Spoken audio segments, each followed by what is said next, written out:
Hello बच्चों, आपका हमारे YouTube चैनल हिंदी वाणी में स्वागत है। पिछले भाग में हमने पढ़ा था कक्षा 10वीं की पाठ्य पुस्तक कृतिका का पाठ 1 माता का अंचल। इस पाठ के लेखक हैं शिव पूजन सहाय। आज इस भाग में हम इस पाठ से लिए गए अभ्यास के प्रश्नोत्तर पढ़ेंगे। हमारा पहला प्रश्न है, प्रस्तुत पाठ के आधार पर यह कहा जा सकता है कि बच्चे का अपने पिता से अधिक जुड़ाव था, फिर भी विपदा के समय वह पिता के पास न जाकर माँ की शरण लेता है। आपकी समझ से इसकी क्या वजह हो सकती है? उत्तर है, बच्चे को हृदय स्पर्शी स्नेह की पहचान होती है। बच्चे को विपदा के समय अत्यधिक ममता और स्नेह की आवश्यकता थी। भोलानाथ का अपने पिता से अपार स्नेह था, पर जब उस पर विपदा आई तो उसे जो शांति व प्रेम की छाया अपनी माँ की गोद में जाकर मिली, वह शायद उसे उसके पिता से प्राप्त नहीं हो पाती। माँ के आंचल में बच्चा स्वयं को सुरक्षित महसूस करता है, इसलिए वो अपने पिता की बजाय अपनी माँ के पास जाकर शरण लेते हैं। हमारा दूसरा प्रश्न है, आपके विचार से भोलानाथ अपने साथियों को देखकर सिसकना क्यों भूल जाता है? उत्तर है, भोलानाथ भी बच्चों की स्वाभाविक आदत के अनुसार अपनी उम्र के बच्चों के साथ खेलने में रुचि लेता है। उसे अपनी मित्र मंडली के साथ तरह तरह की क्रीड़ा करना अच्छा लगता है। क्रीड़ा यानी खेल खेलना। वे उसके हर खेल व हुड़दंग के साथी हैं। अपने मित्रों को मज़ा करते देख वह स्वयं को रोक नहीं पाता, इसलिए रोना भूलकर वह दोबारा अपनी मित्र मंडली में खेल का मज़ा उठाने लगता है। उसी मग्नावस्था में वह सिसकना भी भूल जाता है। प्रश्न 3, आपने देखा होगा कि भोलानाथ और उसके साथी जब तब खेलते खाते समय किसी न किसी प्रकार की तुकबंदी करते हैं। आपको यदि अपने खेलों आदि से जुड़ी तुकबंदी याद हो तो उसे लिखिए। तुकबंदी यानी अलग अलग प्रकार की खुद से बनाई हुई कविताएं या लोगों के द्वारा बनाई हुई कविताएं, जिनको बच्चे जल्दी से याद कर लेते हैं। मुझे भी अपने बचपन के कुछ खेल और एकाध तुकबंदियाँ याद हैं, जैसे अटकन बटकन दही चटाके बन फूल बंगाले, और दूसरी है अक्कड़ बक्कड़ बम्बे बो 80-90 पूरे 100। इसी प्रकार से आप किसी और तुकबंदी को भी यहाँ पर लिख सकते हैं। हमारा चौथा प्रश्न है, भोलानाथ और उसके साथियों के खेल और खेलने की सामग्री आपके खेलने और खेल की सामग्री से किस प्रकार भिन्न है? यानी जिस समय भोलानाथ खेलते थे उस समय के उनके खिलौने और खेल, और हमारे ज़माने के यानी जो आज बच्चे खेलते हैं उनके खेल और उनके खिलौने, ये दोनों किस प्रकार अलग अलग प्रकार के हैं? उत्तर है, भोलानाथ व उनके साथी खेल खेलने के लिए आंगन व खेतों में पड़ी हुई चीज़ों को ही अपने खेल का आधार मानते हैं या आधार बनाते हैं। उनके लिए मिट्टी के बर्तन, पत्थर, पेड़ों की पत्तियाँ, गीली मिट्टी, घर के सामान आदि वस्तुएं होती थी, जिनसे वे खेलते थे और खुश होते थे। आज ज़माना बदल चुका है। आज माता पिता अपने बच्चों का बहुत ध्यान रखते हैं। वे बच्चों को बेफिक्र अनुमति नहीं देते। हमारे खेलने के लिए आज क्रिकेट का सामान, भिन्न भिन्न तरह के वीडियो गेम व कंप्यूटर गेम आदि बहुत सी चीज़ें हैं जो इनकी तुलना में बहुत अलग हैं। भोलानाथ जैसे बच्चों की वस्तुएं सुलभता से व बिना मूल्य खर्च किए ही प्राप्त हो जाती हैं, परंतु आज की खेल की सामग्री स्वनिर्मित न होकर बाजार से खरीदनी पड़ती है। आज के युग में खेलने की समय सीमा भी तय कर ली जाती है, अतः आज खेल में स्वच्छंदता नहीं होती, उसमें बहुत सी पाबंदियां होती हैं। हमारा 5वां प्रश्न है, पाठ में आए ऐसे प्रसंगों का वर्णन कीजिए जो आपके दिल को छू गए हों। उत्तर है, पाठ में ऐसे कई प्रसंग आए हैं जिन्होंने मेरे दिल को छू लिया। पहला है, रामायण पाठ कर रहे अपने पिता के पास बैठे हुए भोलानाथ का आईने में अपने आप को देखकर खुश होना, तथा जब उसके पिताजी उसे देखते हैं तो लजाकर उसका आईना रख देने की अदा बड़ी प्यारी लगती है, जैसे कोई छोटा बच्चा शर्मा जाता है। दूसरा है, बच्चे का अपने पिता के साथ कुश्ती लड़ना, शिथिल होकर बच्चे के बल को बढ़ावा देना और पछाड़ खाकर गिर जाना। बच्चे का अपने पिता की मूछें खींचना तथा पिता का इसमें प्रसन्न होना आदि बड़ी ही आनंददायक प्रसंग हैं। यानी एक पिता अपने बच्चे को प्यार से खिलाता है तथा स्वयं को हराकर बच्चे को खुश रखने का प्रयास करते हैं। तीसरा है बच्चों द्वारा बारात का स्वांग रचते हुए समधी का बकरे पर सवार होना, दुल्हन को लिवा लाना व पिता द्वारा दुल्हन का घूंघट उठाने पर सब बच्चों का भाग जाना। बच्चों के खेल में जहाँ एक और समाज के प्रति उनका रुझान झलकता है तो दूसरी ओर उनकी नाटकीयता, स्वांग व उनका बचपना, यानी बच्चे इस प्रकार के खेल खेलकर एक प्रकार से जो सामाजिक कार्य हैं उनका अनुकरण करते हैं, उनकी नकल करते हैं। चौथा है कहानी के अंत में भोलानाथ का माँ के आंचल में छिपना, सिसकना, माँ की चिंता, हल्दी लगाना और बाबूजी के बुलाने पर भी माँ की गोद न छोड़ना एक मर्मस्पर्शी दृश्य उपस्थित करता है, अनायास माँ की याद दिला देता है कि ये जो वर्णन किया गया है चौथे नंबर पे, ये किसी को भी मर्मस्पर्शी यानी मन में माँ की याद को जगा देने वाला हो सकता है, जिसको सुनकर या जिसको पढ़कर माँ की याद हमें भी आ जाती है।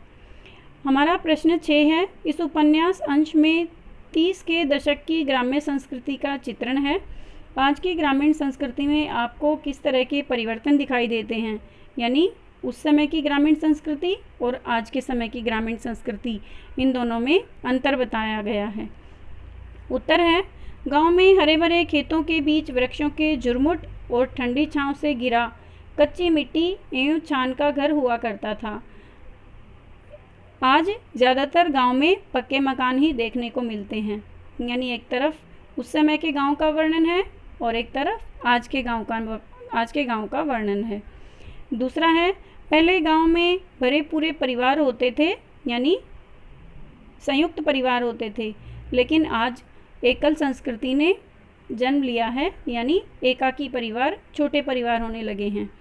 तीसरा है अब गांव में भी विज्ञान का प्रभाव बढ़ता जा रहा है, जैसे लालटेन के स्थान पर बिजली, बैल के स्थान पर ट्रैक्टर का प्रयोग, घरेलू खाद के स्थान पर बाजार में उपलब्ध कृत्रिम खाद का प्रयोग तथा विदेशी दवाइयों का प्रयोग किया जा रहा है। चौथा है पहले की तुलना में अब किसानों की संख्या घट रही है, खेतीहर मजदूरों या किसानों की संख्या लगातार घट रही है। अगला है पहले गांव में लोग बहुत सीधा साधा जीवन व्यतीत करते थे, लेकिन आज बनावटीपन देखने को मिलता है। हमारा प्रश्न 7 है पाठ पढ़ते पढ़ते आपको भी अपने माता पिता का लाड़ प्यार याद आ रहा होगा, अपनी इन भावनाओं को डायरी में अंकित कीजिए। उत्तर है मुझे भी मेरे बचपन की एक घटना याद आ रही है जो नीचे वर्णित है। मैं आंगन में खेल रहा था, कुछ बच्चे पत्थर फेंककर पेड़ पर फंसी पतंग निकालने का प्रयास कर रहे थे। अचानक से एक पत्थर मेरी आंख पर लगा, मैं ज़ोरों से रोने लगा। मुझे पीड़ा से रोता हुआ देखकर माँ भी रोने लगी। फिर माँ और पिताजी मुझे डॉक्टर के पास ले गए। डॉक्टर ने जब कहा कि डरने की बात नहीं है, तब दोनों की जान में जान आई।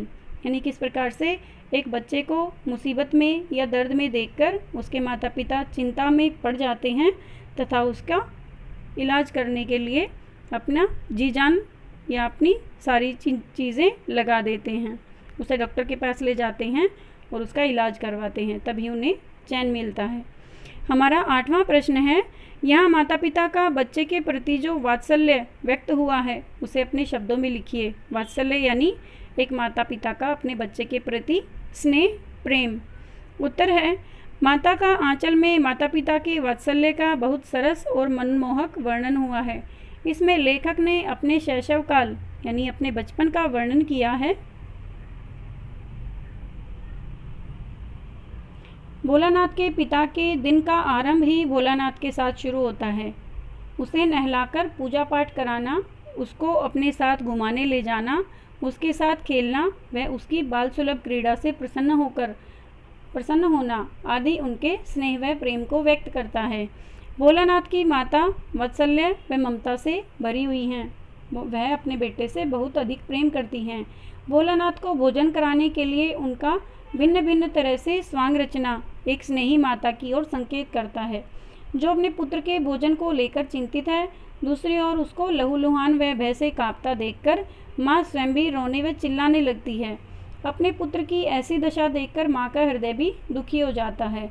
माँ का ममतालु मन इतना भावुक है कि वह बच्चे को डर के मारे कांपता देखकर रोने लगती है। उसकी ममता पाठक को बहुत अधिक प्रभावित करती है।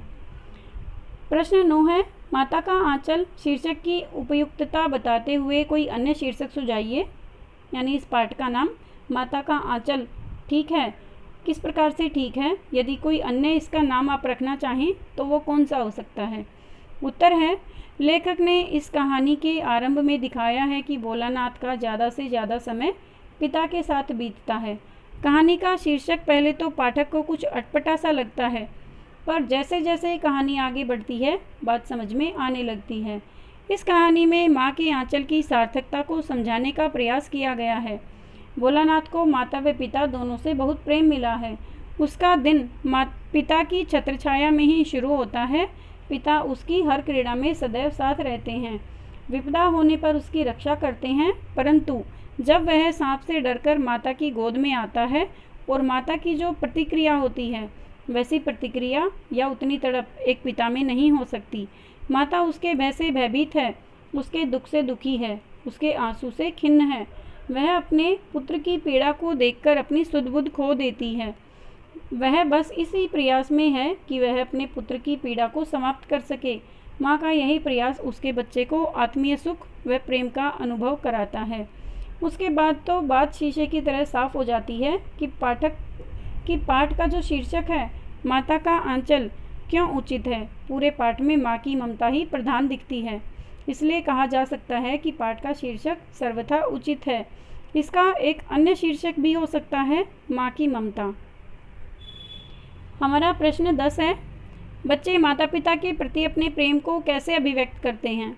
यानी बच्चे कैसे अपने प्रेम को दर्शाते हैं कि वो अपने माता पिता से प्रेम करते हैं। उत्तर है, बच्चे माता पिता के प्रति अपने प्रेम की अभिव्यक्ति कई तरह से करते हैं। नंबर 1, माता पिता के साथ विभिन्न प्रकार की बातें करके अपना प्यार व्यक्त करते हैं। नंबर 2, माता पिता को कहानी सुनाने, कहीं घुमाने के लिए ले जाने व अपने साथ खेलने को कहकर। 3, माता पिता के साथ नाना प्रकार के खेल खेलकर। 4, माता पिता की गोद में बैठकर या पीठ पर सवार होकर। 5, वे अपने माता पिता से रो धोकर या जिद करके कुछ मांगते हैं और मिल जाने पर उनको विभिन्न तरह से प्यार करते हैं।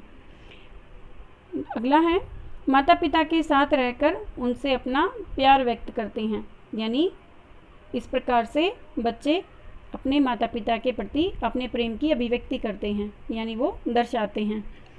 प्रश्न 11 है, इस पाठ में बच्चों की जो दुनिया रची गई है वह आपके बचपन की दुनिया से किस तरह भिन्न है? उत्तर है, प्रस्तुत पाठ में बच्चों की जो दुनिया रची गई है, जिस प्रकार लेखक और उनके भाई खेलते हैं और रहते हैं, उसकी पृष्ठभूमि पूर्णतया ग्रामीण जीवन पर आधारित है, जो कि वो एक गांव में रहते हैं, इस प्रकार का उनका जीवन है। प्रस्तुत कहानी 30 के दशक की है। तत्कालीन समय में बच्चों के पास खेलने कूदने का अधिक समय हुआ करता था। उन पर पढ़ाई करने का दबाव अब जितना नहीं था, यानी आज पढ़ाई का ज़्यादा दबाव सभी बच्चों पर रहता है। ये अलग बात है कि उस समय उनके पास खेलने को अधिक साधन नहीं थे, उनके पास अधिक खिलौने नहीं होते थे। वे लोग अपने खेल प्रकृति से ही प्राप्त करते थे। उनके जो खिलौने होते थे वो प्रकृति की चीज़ें ही होती थी और उसी प्रकृति के साथ वे खेलते थे। उनके लिए मिट्टी, खेत, पानी, पेड़, मिट्टी के बर्तन आदि सभी यही सभी साधन थे। आज 3 वर्ष की उम्र होते ही बच्चों को नर्सरी में भर्ती करा दिया जाता है। आज के बच्चे वीडियो गेम, टीवी, कंप्यूटर, शतरंज आदि खेलने में लगे रहते हैं या फिर क्रिकेट, फुटबॉल, हॉकी, बैडमिंटन या कार्टून आदि में ही अपना समय बिता देते हैं। प्रश्न 12 है, फणीश्वरनाथ रेणु और नागार्जुन की आंचलिक रचनाओं को पढ़िए। उत्तर है, फणीश्वरनाथ रेणु का उपन्यास है मैला आंचल, जो पढ़ने योग्य है। नंबर 2, नागार्जुन का उपन्यास बलचनामा आंचलिक है।